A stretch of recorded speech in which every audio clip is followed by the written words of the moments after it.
try to clarify some ideas that I tried to talk about the other day on the hinging action of the swing, right? So, like I said, this has its own inherent tempo, right? So, if we're going to get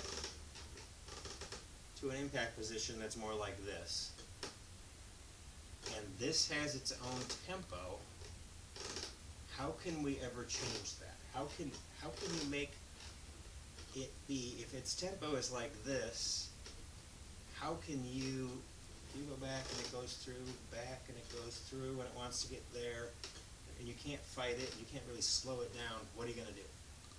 So I have an idea. I think what you have to do is make the first part of it lag, right? Because once it goes, it's going, right? So you just need to start it a little bit later, right? So if you watch Ben Hogan's swing, you can see it in slow motion.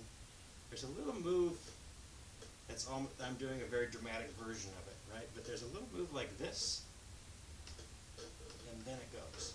So that what that does, you can see in his swing, so that by the time, I'm going to show you a picture in a second. By the time he gets to the top of the swing, he's all the way here, still turned that way.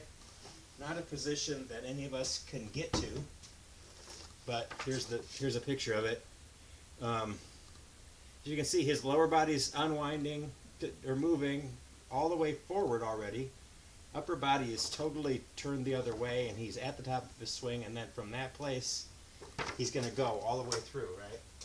So, the thing to work on, and like I like to do, work on it in a smaller way to try to get to that position, is put a little lag in first, so that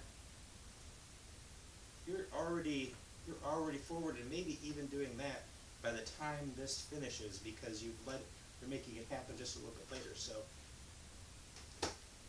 that. So try that feeling. Right? So I'm going to try it around the ball. Very easy. It's nice. It feels good.